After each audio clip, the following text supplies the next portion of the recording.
Hi, you're about to hear my historical underpinnings of occupational therapy poem. The development of the field of occupational therapy was contributed by many before you and me. What follows this timeline is a brief history so we can discover the practice of OT.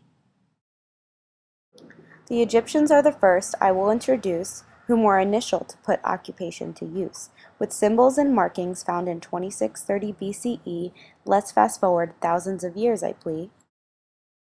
Before the words occupational and therapy were ever put together, the 1600s treated the mad and insane with beating of a tether. This advanced to an asylum in the early 19th century, a place to cure mental disorders with psychiatry. This started a movement known as moral treatment, which replaced brutality with kindness to be more frequent. Occupations and moral treatment became very essential. Patients did preservation and agriculture to show their potential.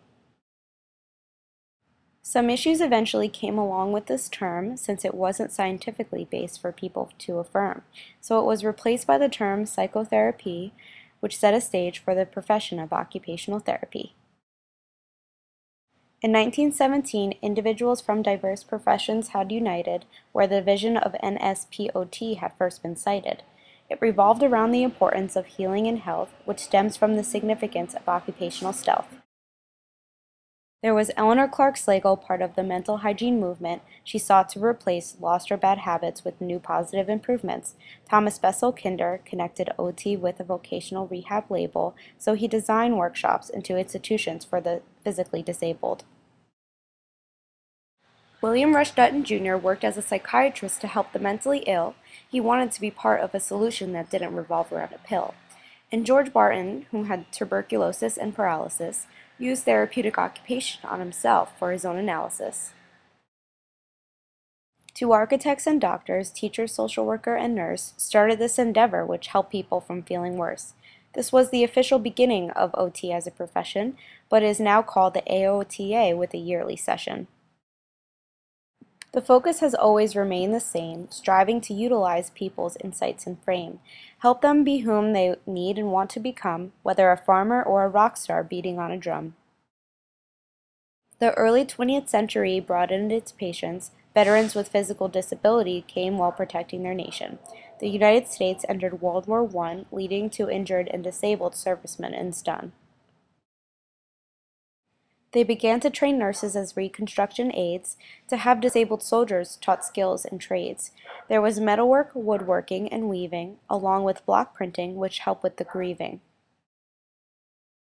This led to the movement of arts and crafts, which allowed many people to do therapy with laughs. This included recreation, music, and art, which aided economic viability to be smart. Adolf Meyer provided our field with its philosophical base, utilizing a biological approach and holistic pace to understand the temporal aspects of life, work, play, rest, and sleep, hopefully without strife. In 1918, Congress passed the Soldiers' Rehabilitation Act, which essentially codified the already existing pact. The vocational rehabilitation of injured servicemen led to the growth in OT, which continued until the Great Depression. This caused the occupational therapy department to slow, leading to a declining membership to show. Throughout the nation, schools and departments had closed. Over the next 10 years, the field was dozed. But the demand for OTs skyrocketed again during World War II, which expanded the field tremendously from the original few. The Army implemented war emergency classes to expedite occupational therapy training in the masses. There was a dramatic growth and change, especially in the educational exchange. Activities of daily living were introduced, and the first Willard and Spackman book was produced. Most of the big news for OT over the next few decades came in the form of legislation and cascades. In 1963, a policy of deinstitutionalization from the Mental Health Act, then Medicare, was signed into law in 1965, as a matter of fact. The Rehabilitation Act allowed the severely disabled to get service first, and also asserted civil rights for those with disabilities be nursed. The Education for All Handicapped Children Act in 1975 specified OTs as a related service in schools which really thrived. That same year, there was the Public Health Service Act, and President Reagan signed Social Security Amendments Pact. Next, the Handicapped Infants and Toddlers Act in 1986, which made intervention services available from OT PICS. The Individuals with Disabilities Act in 1988 made assistive technology devices and services to date.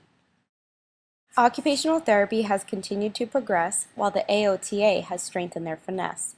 The OTJR oversees the research done in our field to grow the OT credibility yield, and the NBCOT was formed to oversee certification to be one of the best professions in our nation. As OTs, we utilize moral treatment and compassion, work to make sure that practitioners are well educated and in fashion. A thing to remember about history of the profession narration is that sick minds, bodies, and souls may be healed through occupation. Thanks for watching.